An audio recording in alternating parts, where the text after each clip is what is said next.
Wow. Lovely. All of you look wonderful.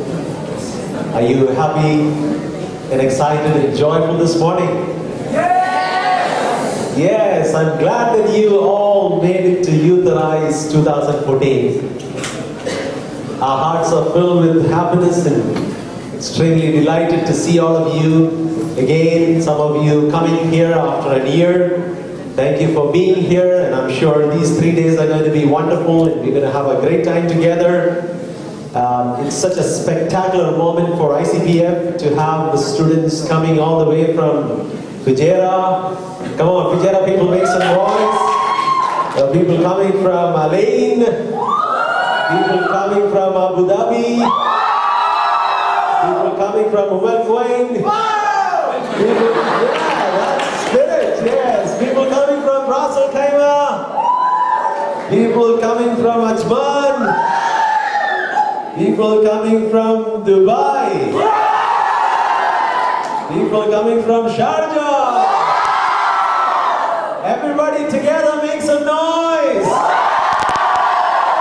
Wow, great. I want to give a special welcome. We have also students coming from different schools and colleges of UAE. Wonderful to have you. Special welcome to our friends who have come from different colleges of Dubai International Academic City and also Knowledge Village.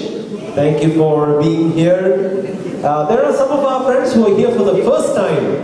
So we would like to acknowledge you and welcome you. Would you please stand on your place so that we can see you if you are here attending the ICPF camp for the first time? First timers. Yes, come on!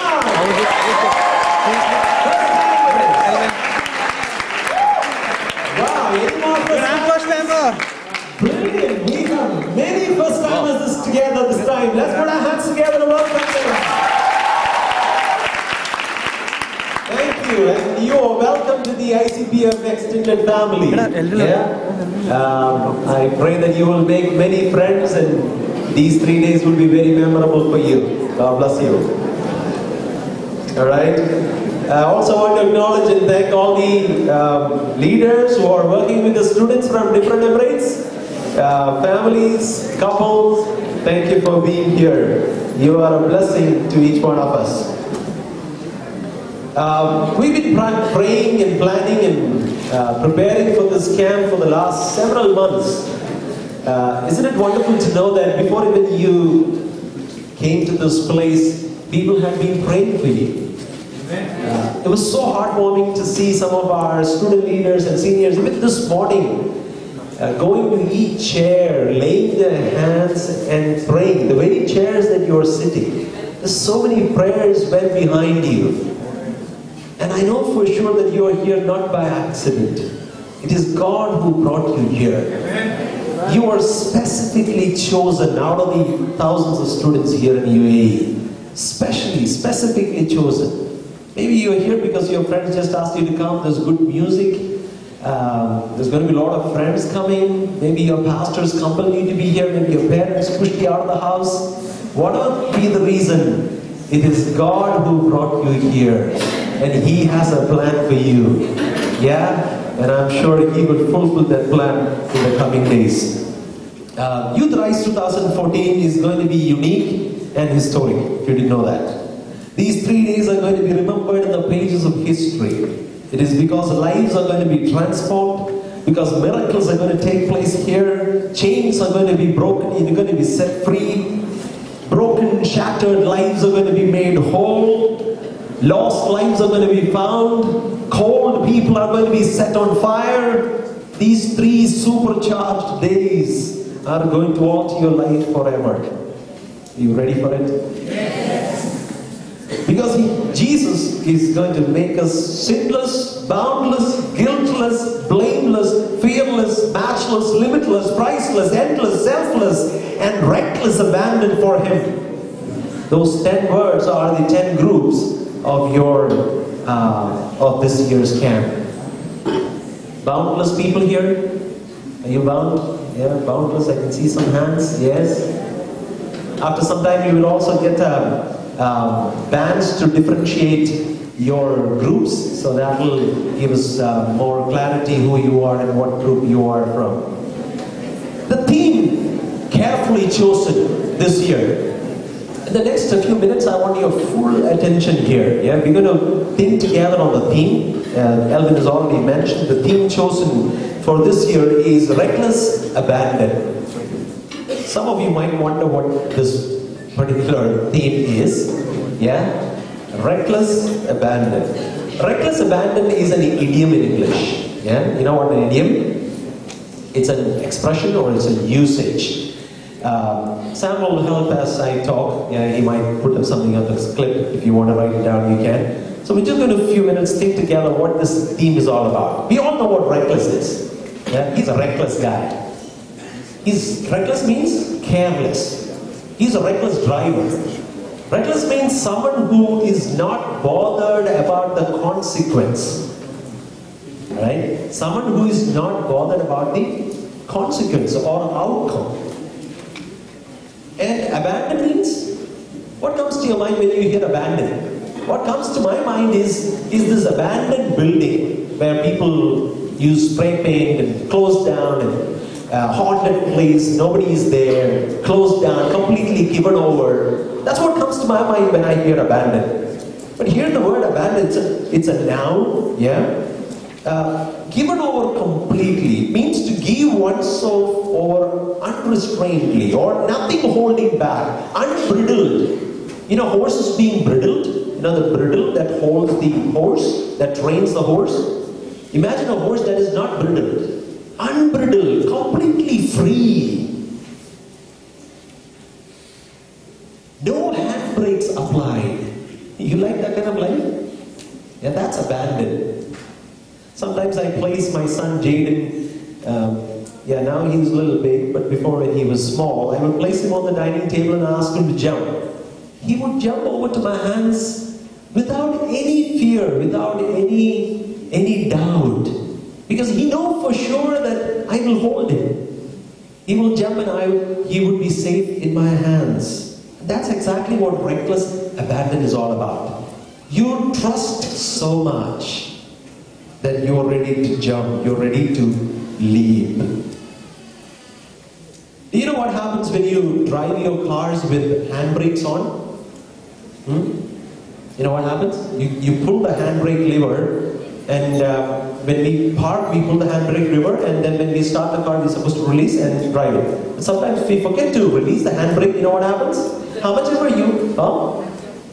the car will not go fast. How much ever you slam on the brakes, it will not go fast. You will smoke the car. The engine can get spoiled. What's that? You're trying to say something. You can kill the car, yes? Some of our lives are like that. We are so burdened with sin, limitations, boundaries, problems, and we drive our lives with the handbrakes on. But I pray that God would release us. God would set us free and we would be recklessly abandoned for Him. Yes? Sometimes we drive and we see this green signal far off and we know that it's green, but you're far. But you're not sure if you can make it before it turns red. Yeah? And you're still driving and you can still see it's green. And there will come a moment where you're like, can I make it through, or should I go full throttle, or should I slow it down? You know, you are in that double mind, and there comes a crucial moment you have to make a decision. Shall I hit the pedal to the metal and go ahead and cross? And somewhere deep within you feel like, go ahead, you can. Yeah, if you go full throttle, you can cross. And then you know what you do? You hit the pedal to the metal. Because inside you know that before it turns red, you can cross. And that's called as no point of no return. So when you do that, you know the capacity of your car. And when you actually raise it, when you hit the pedal to the metal, even if it turns red, you're not going to stop. You cannot stop. You're going ahead, whatever happens. That's reckless abandon. In aeronautical terms, we have maybe some people who are interested in aeronautical. Yeah, in aeronautical terms, the point of no return is that critical point where you don't have enough fuel to turn back and return to the return to the point of departure. Imagine something happens when you are in the air and the captain can make a decision to turn back. If something happens to the plane, or if there's a passenger who's seriously sick and needs medication, the pilot can choose to turn back and go back to the place where it started. But there is a point in the journey where the pilot has no fuel to return back to the point of origin. But he has to carry on with the journey to the destination. The point of no return. That's reckless abandon. Now whatever happens, even if a person is having a heart attack in the plane, he cannot now turn back. He has to push on to the destination. Whatever the consequence is. That's reckless abandon. I'm just giving you a few imageries of what reckless abandon is. Alright. And there is also a thing in aeroplane. When you are at the final taxi, yeah, where the plane speeds up to 700, 800 km per hour on the ground and is about to take off, it takes all the power it has and goes around 800 km per hour and gets ready to take off. There will come a moment where the pilot cannot abort the takeoff, but he has to take off. I don't know what do you call that. Maybe point of no return. I don't know. I don't know if there is any other word for it. Whatever happens, even if he hits a cow if he hits a cow, then the plane is gone. If he hits a plane, or if something comes on the way, or some minor damage happened to the engine, whatever happens, there is a point. Because if he aborts the takeoff, there is no enough runway for him to land the plane. So he has to take off. Maybe going up, taking a round, he can come back and land. But at that moment, he cannot abort the flight. He cannot abort the takeoff. He has to take off. Because the plane is going full throttle. Whatever the consequence, he has to take off. That's reckless abandon. You may call all these as reckless abandon. No stopping, no turning back, full on, full throttle, hit the pedal to the metal, full on. I've spent most of my life avoiding things that require reckless abandon. I'm a very calculative person. I don't like spontaneous things. If you ask me to do something now, I may not be able to do it all of a sudden. I would like to weigh things and think through, and because we've always been taught not to put all our eggs in one basket. Watch your steps wisely.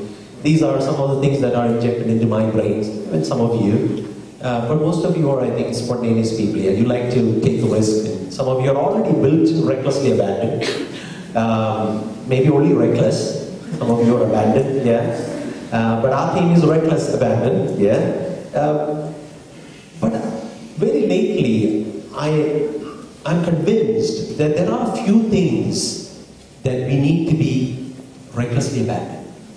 Few things that you need to give your 100%. Few things that you need to go full on, full throttle. Yeah, I know it's scary, but we leap regardless. It's scary, but we're going to go ahead with it. It means the risk of falling is worth compared to what we gain by leaping. You see our logo here? See our logo? Someone is taking a backflip. Yeah? Some of you had wondered what this backflip is all about. Some people thought that we are in the camp, we might be doing all backflip here. But that's not what it means. Yeah? Backflip, someone taking a backflip from a cliff. Until and unless this person is completely recklessly abandoned, he cannot do that.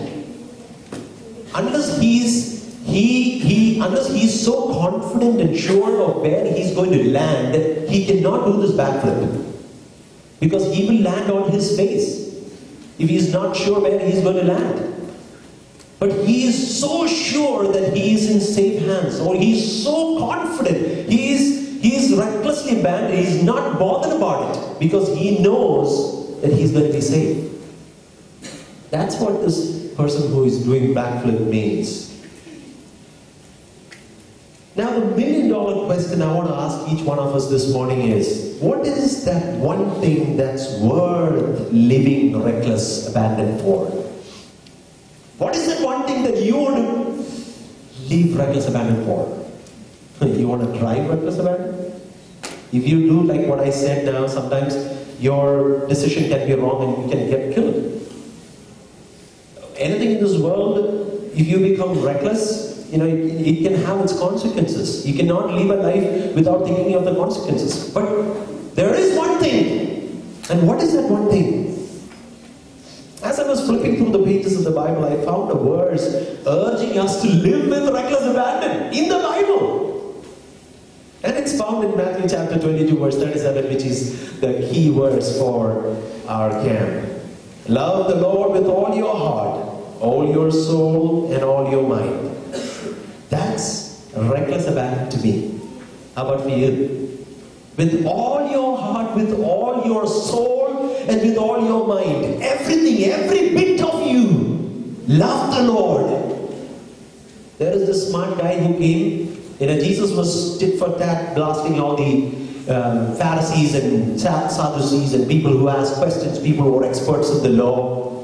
He was giving them super answers. And knowing that there's an expert of the law who comes up to Jesus, he wanted to test Jesus, he wanted to maybe put Jesus down. So he asked Jesus, which is the greatest commandment in the Bible, in the Old Testament? And then Jesus answers this, what?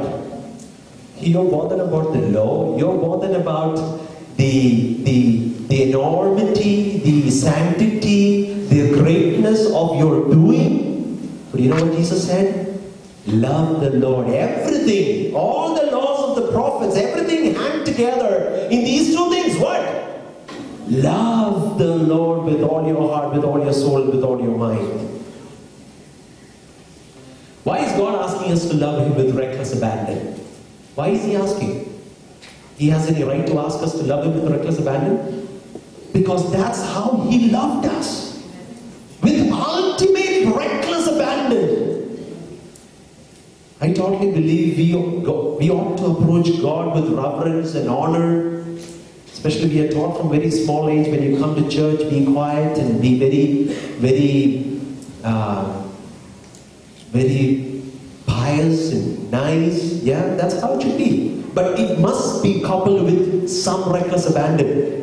Coupled with some joy and excitement and happiness and freedom. Let it ooze out of you. Let it spill out of you. Otherwise, your relationship with Christ will grow cold and distant, and it will become a very boring religion. Sadly, when I go to church and youth groups and some places, some boys and girls and uncles and aunties, they sit as if they had a gallon full of vinegar and baptized in lime juice and marinated in, as if a funeral is going to take place.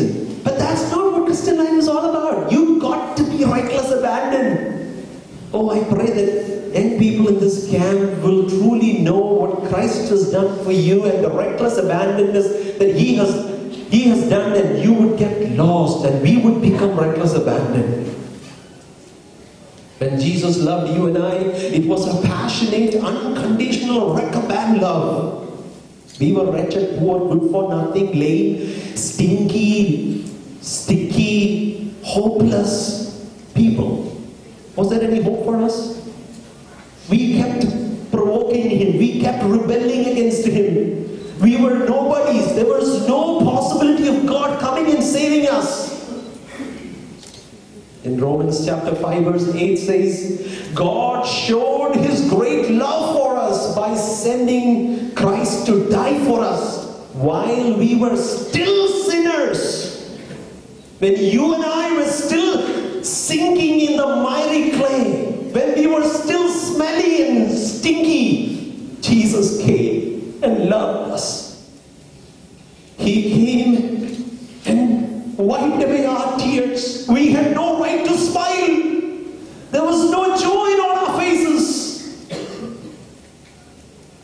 Because we were eternally lost. There was no hope for us.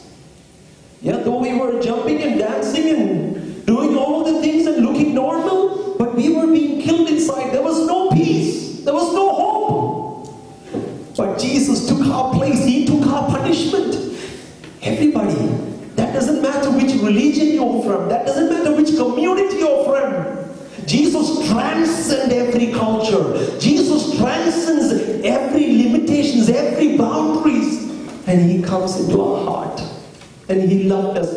Do you understand that love? I don't understand. I still cannot comprehend the weight of His love.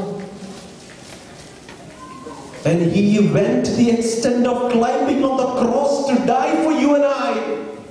Don't you think that's reckless abandon? Don't you think that's the ultimate reckless abandon? Yeah, that's what we see. To die on the cross for my mistakes and my sins. Because of this reckless abandon, God says, stop impressing me with your laws. But love me with all your heart, soul and mind. The more religious you turn to be, the farther you are from God. You know, some of us like to do all the religious things. Sometimes even when I drive in Dubai, my mind is full on. All my brain's antennas are at the sharpest point because I don't want to miss a flyover and reach somewhere else and get lost. But when I reach Sharjah, the moment I enter Al-Wada, my antennas goes down. My mind is not that sharp. And after getting home, because I put in autopilot, I know where my home is, I know where to turn, signals, how long, everything is feeded into my head. And after reaching back home, if I think like, did I stop for the signal? Or what was happening in front of city center? I won't be able to recollect. Because my mind was not that active.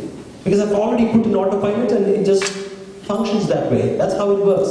Some of us are that. Sometimes when we come to church, we get into this autopilot mode. Oh, I've been doing this for the... Maybe this is your 10th ICPF camp. Yeah, I know what happens. After worship and somebody will come and talk about some theme and we put in autopilot and then we wait for the food, for the antennas to go up. And, this can happen to all of us. Yeah. So please don't put yourself in autopilot mode now. Jesus is trying to speak to you. Keep your minds awake. Jesus is saying, love the Lord with all your heart, with all your soul, with all your mind. And what do you mean by all your heart? All your heart means, heart has to do with affections. You know what affection is? Affection, yeah? What tickles your heart? Or who has your affection? Bible says, for where your treasure is, there your heart will also be. Where your treasure is, there your heart will also be. It's interesting that the treasure comes first, then the heart comes. You getting it? The treasure comes first, then the heart. Heart follows where the treasure is. So what's your treasure? What's your affection? Affection is something that is always longing, waiting to be captured. What captures your affection? Oh, we have filled our hearts and it's pretty clogged and disc full with affections other than Jesus, with so many other things. What is your treasure? What do you treasure in this world? We know this young man who found a treasure in a field. I don't know, maybe he was plowing, he was doing something, but he found a treasure. You know what he did? He sold all the lands he had, everything he had, and bought this small piece of land. What do you call that? Reckless abandon. Why? Because he knows there is something in here. Have you found your treasure? Is Jesus your treasure? If you tell him that Jesus, my heart is yours, I'm all yours, is he your treasure? And people, if you are treasuring something else at the deep corner of your heart, Jesus wants to come in there He is the greatest treasure you can ever have. When He becomes your treasure, He will also become your affection. When He becomes your affection, your heart is His. Are you ready to give your heart to Jesus this morning? Is He your bridegroom or is He your boyfriend? Is Jesus your bridegroom or you're just playing around with Him? Some of us are flirting too much in this world. Some of us are into spiritual adultery. We go get indulged, immersed in so many things in this world, get plugged here and there. And we constantly commit spiritual adultery. And the fruits are also out there. We know the fruits. And anyone who sees the fruit knows that this is the result of a spiritual adultery. Let Jesus be your bridegroom. That's what the Bible says. Let Him be your single devotion. Let Him be your affection. It's fun. It's loving. It's complete to have Jesus as your treasure. Will you tell Him this morning, Lord, I want to be your treasure. I want you as my treasure. Isn't Jesus worth your affection? Some of us are like, yeah, let me think about it. Jesus, let me try it. Yeah, okay, it's okay if you say that. You should know that He has given everything for us. Everything. He has been right. He loved us with a complete reckless abandon. Will you give your heart to Him? Love the Lord with all your heart.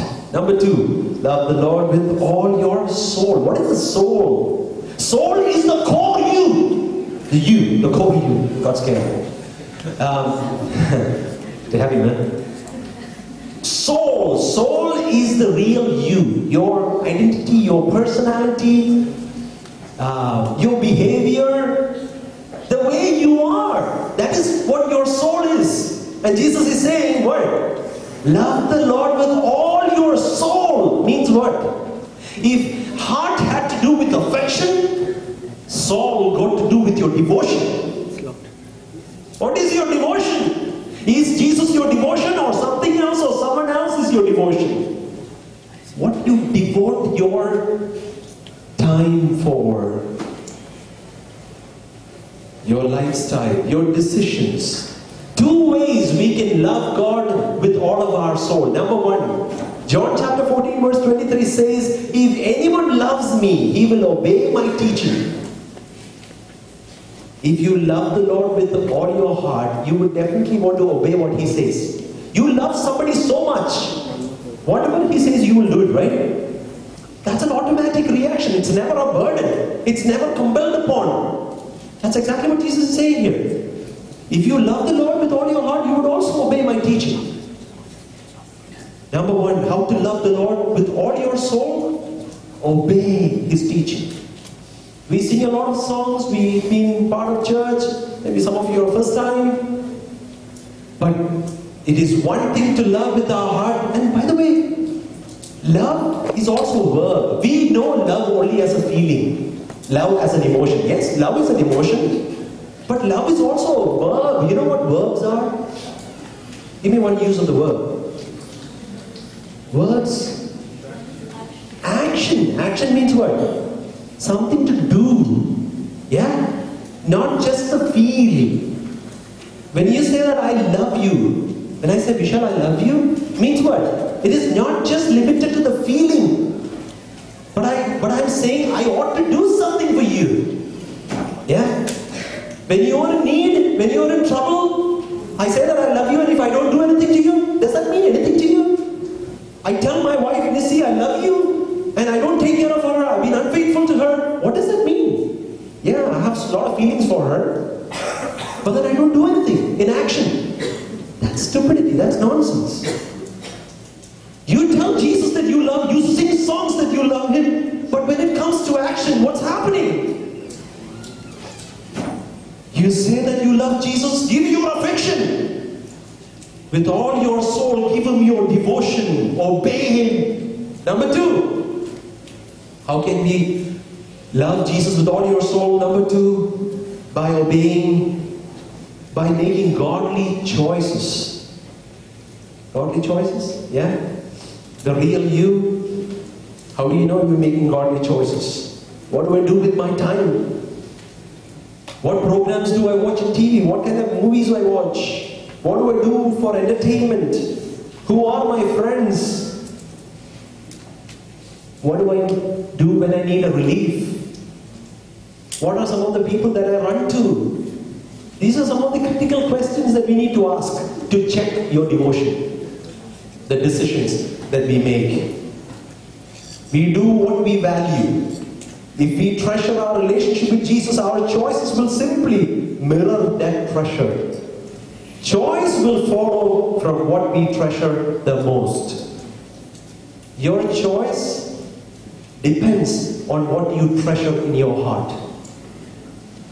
If you treasure something worldly, if you treasure some people in the world, your choice will also indicate what is in your heart. Thirdly, with all your mind. Mind? Why is Jesus so much bothered about mind? Love the Lord with all your heart, with all your soul, that is the real you. Thirdly, with all your mind. Mind is the epicenter of all the activities that we do, right? That's where it all starts. That's where it all begins.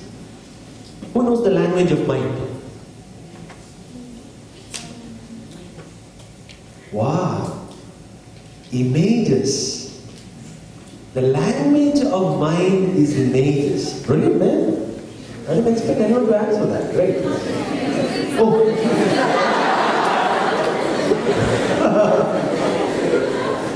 Okay. That's what our minds are. Our minds are like a continuous movie line. It's full of images. It's never stopping. Even when you are sleeping, your mind is active. You can never turn off your mind. Can you? Even when you are sleeping, you're dreaming. Some of your dreams you don't remember. Some dreams you remember when you get up in the morning. But your mind is 24/7, 365 days alive and active, and one after the other images come and go. That's what your mind is. You know why God created mind in that way? Where you can never stop? He created minds to have a ceaseless communication with Him. So that you can, that's why Paul says, pray without ceasing. How can you pray without ceasing? Because your mind is always alive. You can be in tune. Be in connection, plugged on. So much of our life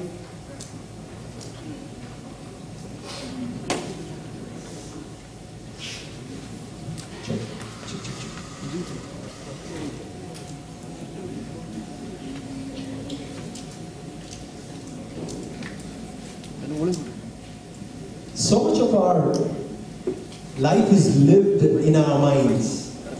Yeah, most of us, yeah. We think first, we think through. It all up here in our minds. We create the whole world before even we put it into action. It's all up in the mind. God created you with a brain. Use your brain to glorify God. How are we using our minds? Jesus said, love the Lord with all your mind. You can bring back the images that you stored 10 years back in just less than a nanosecond in your mind. Just for that. You can remember what happened to you when you were 7 years old and someone came up to you and took you to some park, some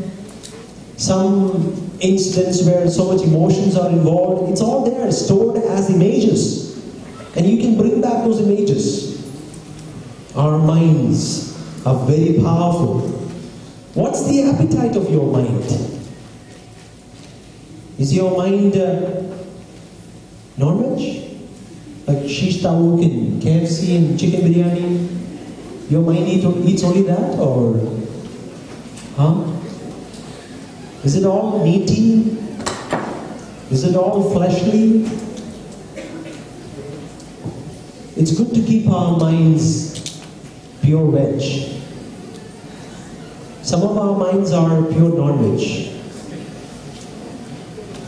We need help. Because you know what happens? You store non-veg in your mind for a very long time. Stench comes out of it.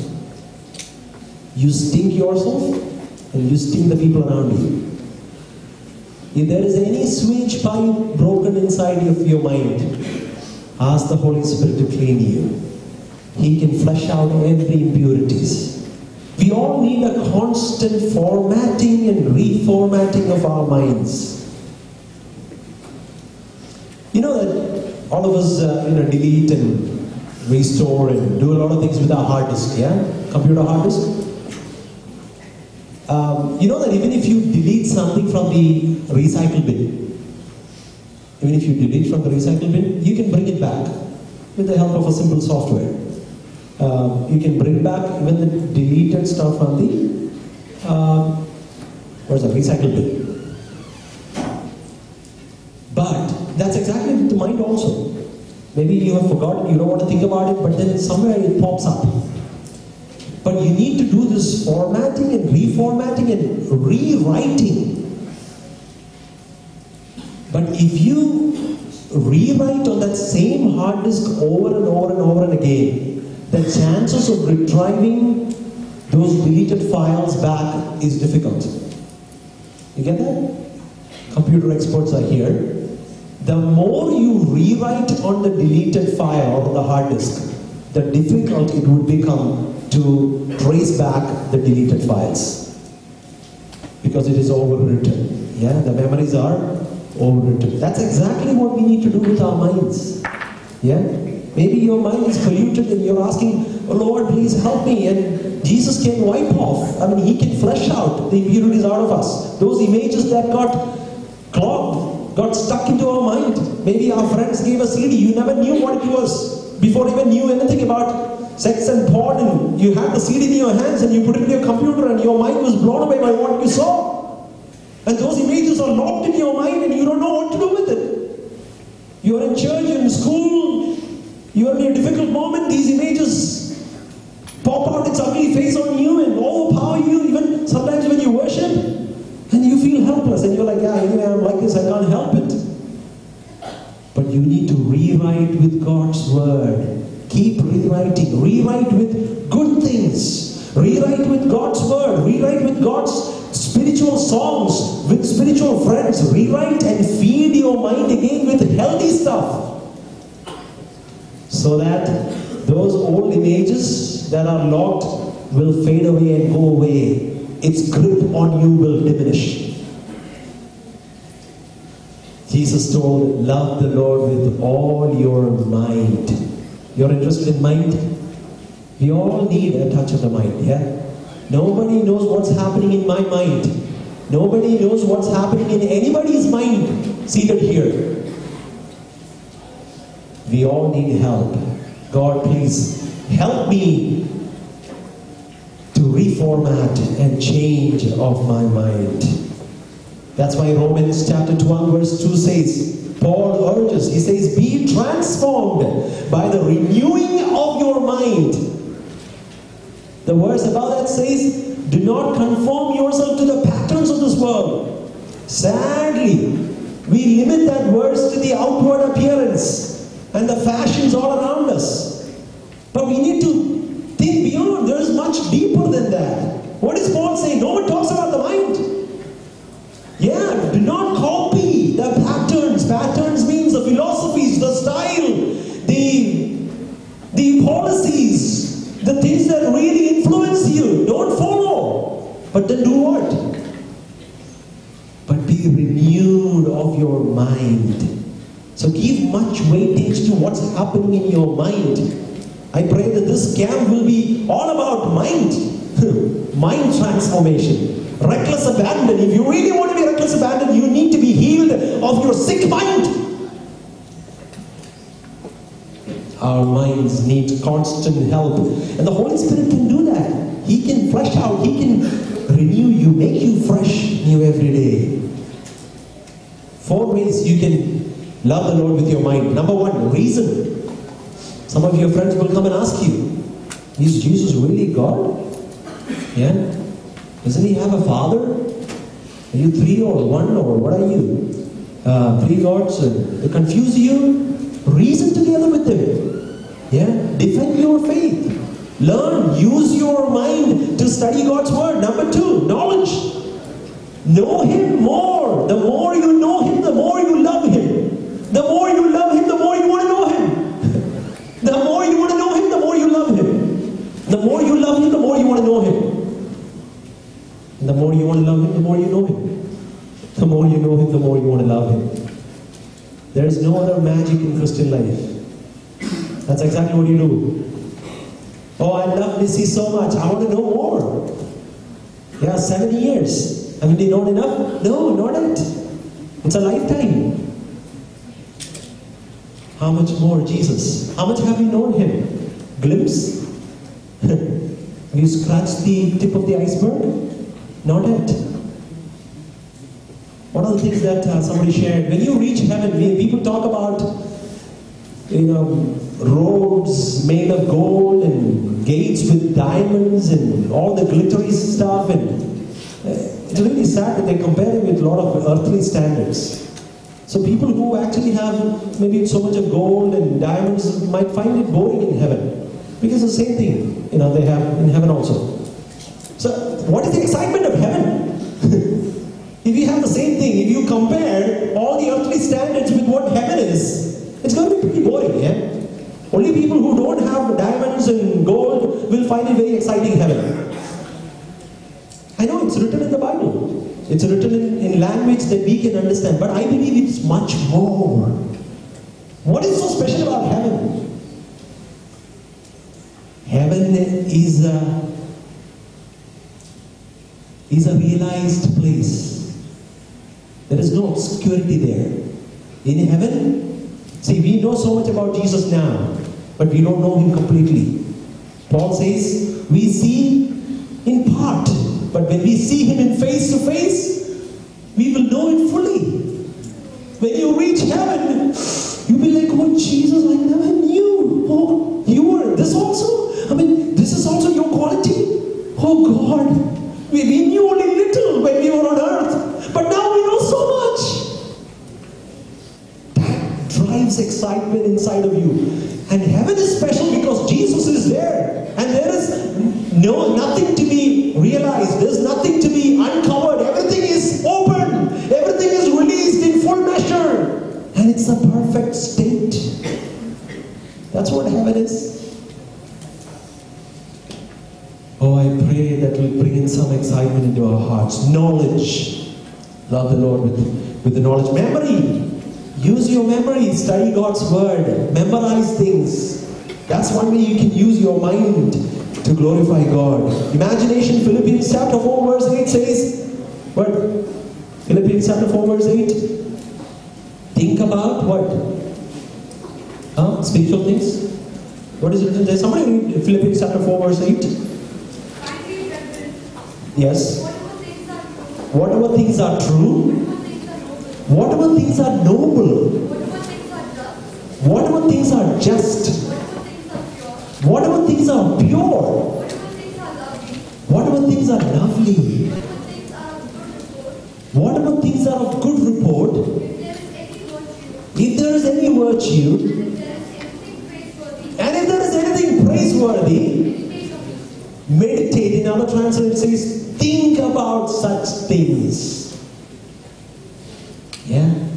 Things that are noble, things that are pure, things that are praiseworthy, things that are higher. Don't contaminate your mind with abase things. Things that are so earthly. God, help me to fill my mind with noble imaginations. Yes. How can we love the Lord with reckless abandon? Let me quickly go and wind up. Loving with all our heart. Somebody say, with all our heart. With all our soul. with all our minds. Oh, wow. Some of you are like, show me one person in the Bible who lived a reckless abandon life. Who had all these, I told you what reckless abandon is. Yeah, not thinking of the consequences, full throttle, going ahead, loving the Lord with all their heart, soul, and mind.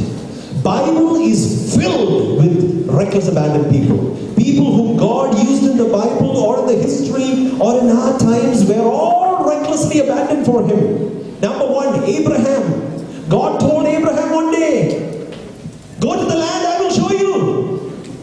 Pack up your bags, leave your family, leave everything. Go. You know what he did?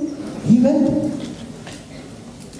Go to the land I will show you. He didn't tell which land, but he just left. Recklessly abandoned. Trusting in the God who called him. Trusting in the voice he heard. He knew that my God will never leave me. If what I heard is true, He is before me. He left. And he became the father of many nations. Moses, he refused to be called the son of Pharaoh's daughter, choosing rather to be mistreated with the people of God than to enjoy fleeting pleasures or sin.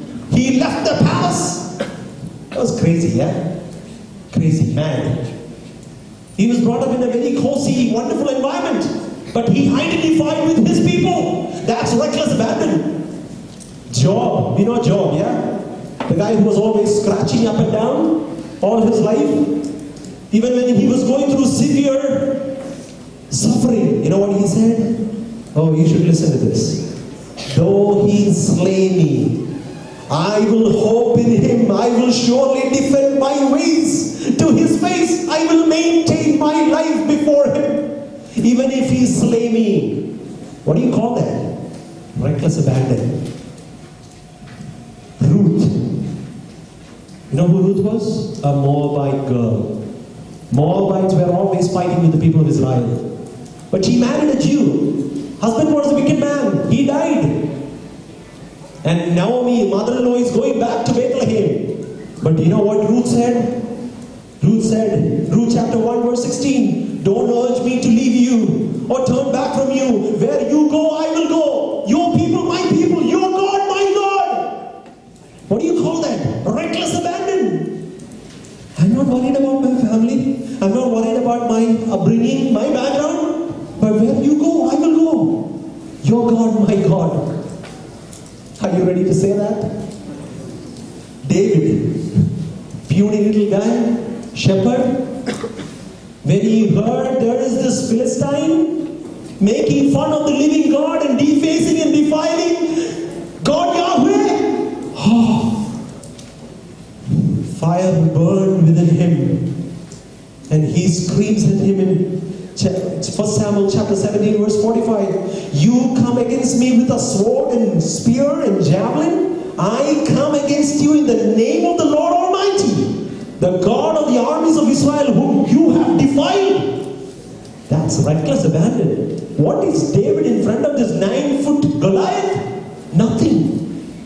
He can just blow him away. But he said, I'm coming because you defiled my God. And he became reckless abandon. Rest is history. Esther, teenager, young girls, this is for you. To save the Jews in Susa, Queen Esther goes reckless abandon. You know what she says? I will go to the king. If I perish, I perish. She's not allowed to go. But she took the risk. She said, I'm not bothered about the consequences, but I'm going full throttle. I'm going ahead. Reckless abandon. Paul? Oh, Paul is all about reckless abandon. All his writings. For me to live is Christ, and for me to die is gain. I have been crucified with Christ, and I no longer lives, but Christ lives in me. All his writing, he was completely recklessly abandoned. You look at history, David Livingston, Jim Elliot, we have heard of plenty. Young man, 26 years old, died in Ecuador among the Auca tribe. But what I want to make you hear is the statement of his wife. Yeah, we know Jim Elliot was recklessly abandoned and he was killed, he was martyred. And God transformed the whole tribe. And you know what his wife said after her husband was brutally murdered? This is what she said. I have one desire. His wife Elizabeth Elliot. This is what she says. I have one desire now, to live a life of reckless abandon for the Lord, putting all my energy and strength into his work. How can someone say that? And you won't believe she worked in the same place where her husband was killed. She's saying, I want to be recklessly abandoned for Jesus. William Borden. I've shared the story somewhere. William Borden was a young man. After his high school graduation, his dad gifted him to travel around the world on ship, just go on tour. When he reached India, he saw all the poor people and suffering people. And he wrote a letter back to his dad. He wrote a letter back to his mom saying, Mom, it looks like God is calling me for his work. I'm not still sure about it. He posted the letter, got back into the ship. He came back to US.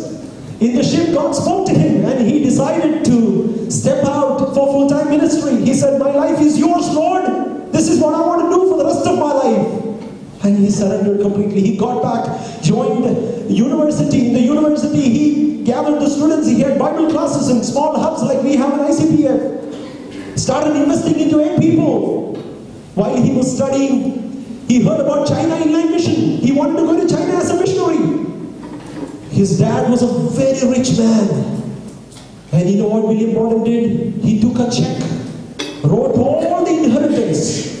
I think he gave around $1 million to Inland China Mission. All the money that he got from his father, he wrote it to China Inland Mission. Gave everything. And he said, I'm going to live in faith. His friends came and said, you're mad. You're a fool. Why do you want to do this? I mean, you can keep some money for yourself. He turned the last page of his Bible and he wrote the date and he wrote, no reserves. I don't want to keep anything. Many years passed. It was time for him to graduate from the university. So many people said, why don't you become the pastor? You can motivate a lot of people to go as missionaries. He said, no, I have decided to be a missionary in China. He said, no, you don't have to do that. You can still be very effective in the US. You can have all the comfort. It's very challenging out there in China. Why do you want to go there? He turned the last page of his Bible again, wrote the date, and he wrote, no return, no turning back. This is what I have decided. And then on his way to China, he stopped at Egypt for a few weeks to study Arabic and the other culture of China. When he stopped in China, he was contracted with cerebral malaria and he died. 25 years old young man. He could not even go to China. He could not fulfill his mission. His mom heard the news that he's seriously ill. She boarded the ship. And before she came to Egypt, he died. Everybody was heartbroken because this young man was committed for God's mission. The mother got only the Bible. She took the Bible, turned to the last page. On the day he died, she can see the date. On 3 words. Number 1, no reserves, no return. On the day he died, he wrote, no regret. And William Borden's life became a huge inspiration for thousands and thousands of people around the world. And people started pouring in for foreign missions. He could not go, but thousands followed him. His life still speaks to us. And we stand here in 2014 and talk about William Borden. That is reckless abandon. Very recently, I thought we're all very familiar with this song now. I have decided to follow Jesus. We sing it pretty casually, yeah? It's a very moving song, very touching song. During our Alan's baptism, that's the first time I was hearing the story about that song. I thought the song was written by I thought the song was written by a Westerner, somebody from the US or Europe. I knew it was an old song, but it is not written by someone from the West. This song was not written as a song first. These are the words of a man who lived in Assam. When there was a Vedic revival took place around 250 years ago. After the Vedic revival, many missionaries wanted to come to India, especially North India. North India was very cruel and barbaric at that time. They were headhunters and cannibals. And many missionaries came to North India. They came to Northeast. And they came to Assam and worked very hard. One family came to the Lord as a result of the work of these missionaries. One man, his whole family. And he started working very hard. He became a very contagious Christian. He started talking about Jesus to every person he saw in the tribe and village. And many were accepted to Jesus. And the village chief heard about this. And village chief one day called everybody in the tribe, called this man who is proclaiming the gospel, and asked him, you can renounce Christ now, or I'm going to kill both your sons. You know what this man said? I have decided to follow Jesus, and no turning back. And the village chief gave orders to the archers to arrow down the boys. Both the two little boys were killed right in front of him. Then the village chief again asked, are you ready to renounce your faith? He said, otherwise I'm going to kill your wife. He said, do not go with me. I will still follow. No turning back. The archer arrowed his wife in front of him. Now 3 people dead in front of him. All pool of blood. The chief priest asked, now you have lost your family. All 3 of them are gone. Are you still ready to renounce Jesus? Or are we going to kill you? He says, the cross before me, the world behind me. No turning back. And they killed him. And seeing this, the chief of the tribe could not believe. How can someone do this? To die for someone? Just like the whole family? He broke down, knelt down there, and accepted Jesus. That's what history says. And the whole tribe became believers of Jesus. And this tribe is Garo tribe in Assam. It was never a song, I have decided to follow Jesus. But after many years, Sadhu Sundar Singh, we know, he's an Indian. He took up these lines and gave tune and composed.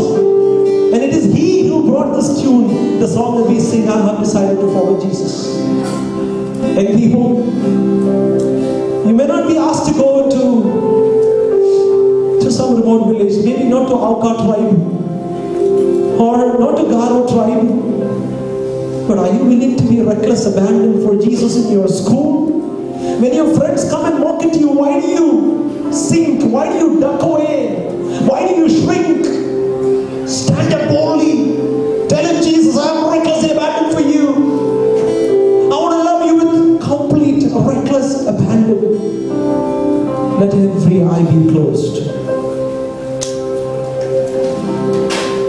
Are you ready to love Jesus with all of your heart, with all of your soul, and with all of your mind? History is filled with young people, old people, all kinds of people who are recklessly abandoned. It is John Wesley who said, give me somebody who is solely committed to Jesus, and you will see what I can do to England. Young people, if you are recklessly abandoned for Jesus, you have absolutely no idea what God can do through your life. What are your affections this morning? I hope I'm not emotionally charging you in any ways. Young people, use your brain. God has given you a good brain. Don't be a coward. Please don't be a foolish moron. When your friends come and ask you to compromise, when you are tempted, tell them, Jesus, I'm yours. I'm sold out for you. I am consecrated for you. Maybe some of you this morning, not sure what you're hearing and what's happening all around you. We're not very sure of all that you're hearing. But are you ready to trust Jesus? You can confidently take that backflip if you know that it is Jesus on the other side. You can. He will hold you. This camp is all about getting ready to leap. Are you ready to leap? Are you ready to go full on, full throttle? Are you ready to hit the pedal to the metal?